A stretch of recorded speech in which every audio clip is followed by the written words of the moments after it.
Hello, ഇത് നോക്കിയാണ്ട് 3² - 2², 4² - 3². അപ്പോൾ ഇത് ഈസി ആയിട്ട് നമുക്കൊരു ആൻസർ കിട്ടും. പക്ഷേ ഇവിടെ ഇത് 3 വന്നാൽ അടുത്ത 2 ആണല്ലേ. 4, 3 കൺസിക്യൂട്ടീവ് നമ്പേഴ്സ് ആണ്. 3യുടെ തൊട്ട് മുമ്പേ വരുന്ന നമ്പറാണ്. 4 തൊട്ട് മുന്നേ വരുന്ന നമ്പറാണ് 3. ഓക്കെ, 5 തൊട്ട് മുന്നേ വരുന്ന നമ്പറാണ് 4, 7 മുന്നേ വരുന്ന നമ്പറാണ് 6, 9 മുന്നേ വരുന്ന നമ്പറാണ് 8. അങ്ങനെ വരുമ്പോൾ മാത്രമുള്ള ട്രിക്കാണ് കേട്ടോ. ട്രിക്ക് എന്ന് പറഞ്ഞാൽ ഈ 3യും 2ഉം കൂടെ പ്ലസ് ചെയ്യുമ്പോൾ നമുക്ക് ആൻസർ കിട്ടും. ഇത് രണ്ടും കൂടെ പ്ലസ് ചെയ്യുമ്പോൾ ആൻസർ കിട്ടും. ഇത് രണ്ടും കൂടെ പ്ലസ് ചെയ്യുമ്പോഴത്തേക്ക് 9 കിട്ടും. ഇത് രണ്ടും കൂടെ പ്ലസ് ചെയ്യുമ്പോൾ 13 കിട്ടും. ഇത് രണ്ടും കൂടെ പ്ലസ് ചെയ്യുമ്പോൾ 17 കിട്ടും. ഇത് രണ്ടും കൂടെ പ്ലസ് ചെയ്യുമ്പോഴത്തേക്ക് 99 കിട്ടും. ഇത് രണ്ടും കൂടെ പ്ലസ് ചെയ്യുമ്പോഴത്തേക്ക് 359 കിട്ടും. വെരി ഈസി അല്ലേ? ഇനി എന്താ സംഭവം എന്നറിയാവോ?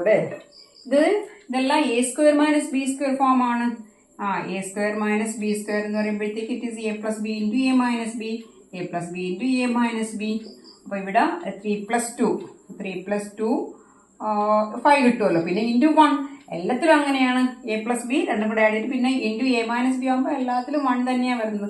അതുകൊണ്ടാണ് ഇത് രണ്ടും കൂടെ ആഡ് ചെയ്യുമ്പോഴത്തേക്ക് നമുക്ക് ആൻസർ കിട്ടുന്നത്. പക്ഷെ പ്രത്യേകം ശ്രദ്ധിച്ചോളണം, 4² - 3², 5² - 4² ഇങ്ങനെ വരുമ്പോൾ മാത്രമേ ചെയ്യാൻ പറ്റത്തുള്ളൂ കേട്ടോ.